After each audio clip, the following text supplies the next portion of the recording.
Today I've got a little treat for you, a story that I delivered 24 years ago, and it inspired a lot of people. It gave them hope, and I want to share that with you, inshallah.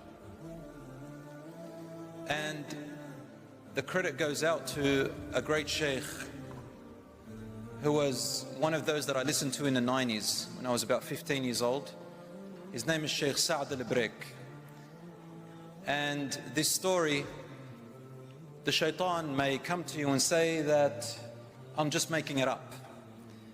However, wallahi, this story, I've confirmed it with people that were involved in it.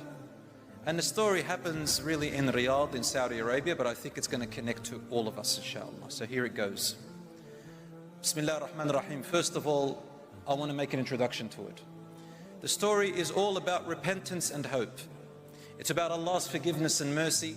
It's about when you've hit rock bottom and you've done all the sins of the world, and it tells you, do not give up, for Allah forgives all sins. My dear brothers and sisters, the story begins with a particular sheikh. I don't know the name of this particular sheikh, but he lives in Riyadh and he was on a trip like the one we're on now.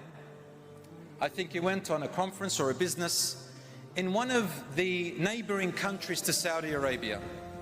Till today, I don't know which one it is, but apparently it had a place there where it was set up for the Western people to come in to enjoy their alcohol and all the other stuff, as you know. So the sheikh, he says, I had some business to do there.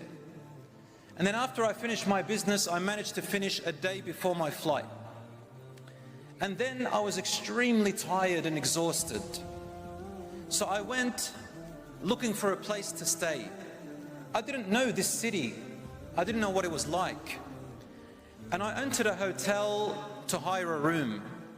But in that hotel, all I saw was men and women indulging in lustful temptations, drinking wine, music and dancing. I had never seen something like this in my life. And one person who was in there happened to be a Muslim expatriate who was working there. And when he saw me, he said, "Ya Shaykh, please, this is not a place for you. I don't want to see a Shaykh who is a role model in this place." He said, "Where am I going to go? And I'm really tired." He said, "Ya Shaykh, you know, you can stay here, but it's not a place for you." So the Shaykh says, "I couldn't stay there, I left. I left and I found a park. And in that park there was a bench. So I decided to sleep on that bench, and I didn't care about anything else because I was extremely tired.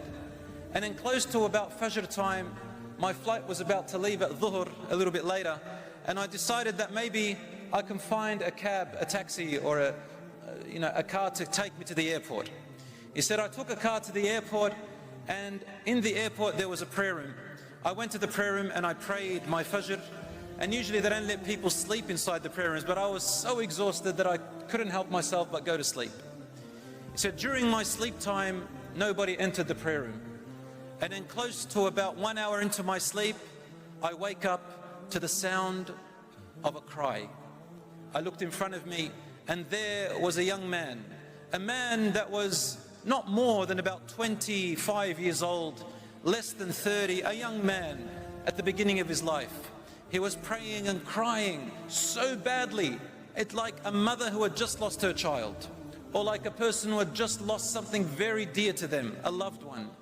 He said, I've seen many people like that cry in their salat and everything in my life, so I didn't really pay much attention. I was too tired, so I went back to sleep.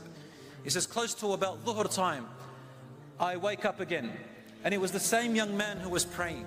He came up to me and his eyes looked like he hadn't slept for 3 or 4 days. He looked really tired and hungry, and he was so distressed. He looked at me, and with shock he said to me, "Ya Shaykh, hal tastati'u an tanam?"